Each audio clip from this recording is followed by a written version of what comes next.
तस् भगवतो अरहतो सम्मा सम्बुद्धस्स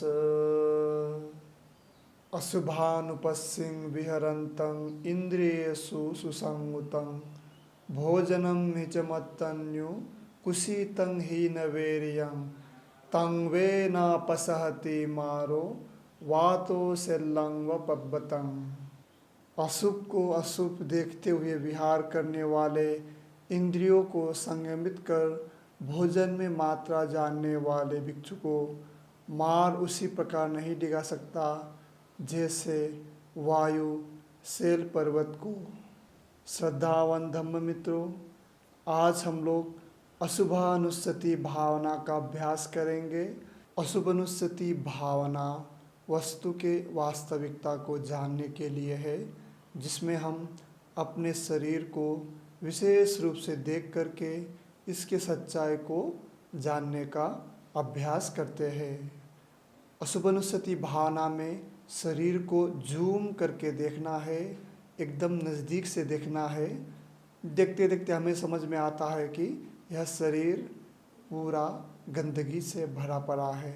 सामान्यतः हम लोग अपने शरीर को बाहरी रंग रूप, अपने हाथ पैर त्वचा जो बाहर से सुंदर दिखाई देता है उसका ही दर्शन करते हैं, उसको ही देखते हैं। और शरीर में हम लोग सिर्फ शुभ ही शुभ देखते हैं, अच्छे ही अच्छा देखते हैं।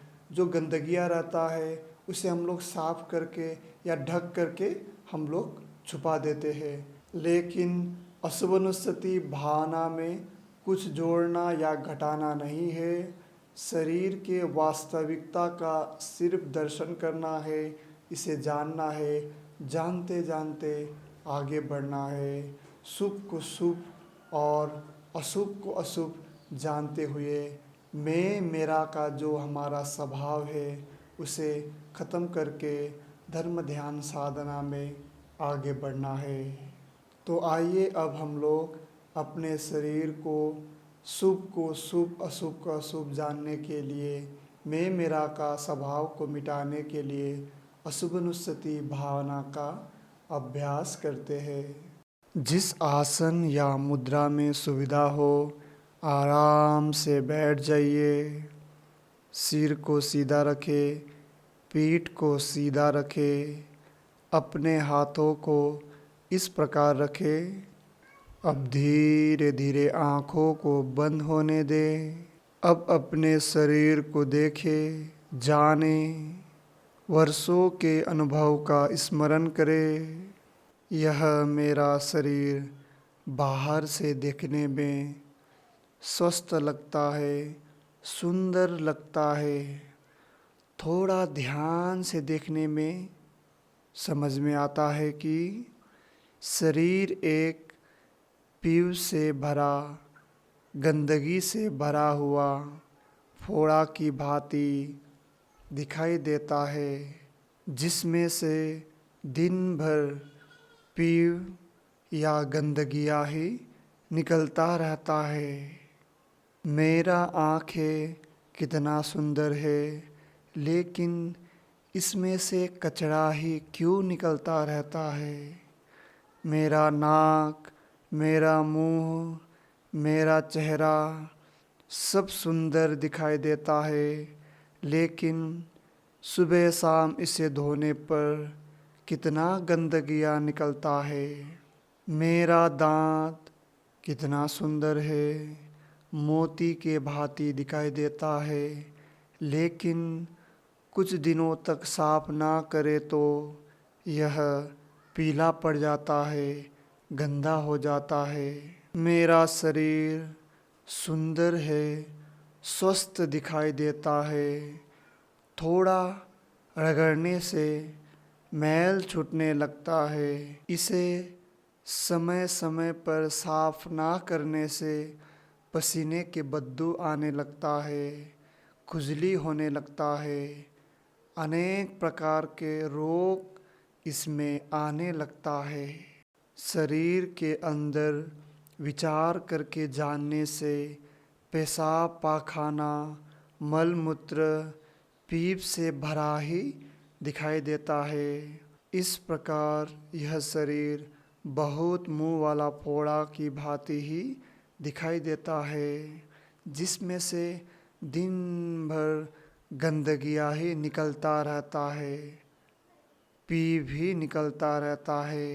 यह शरीर कितना अशुभ है, यह शरीर कितना गंदगी से भरा पड़ा है, लेकिन मैं सिर्फ बाहरी रंग रूप को सत्य मानकर जीवन यापन कर रहा था।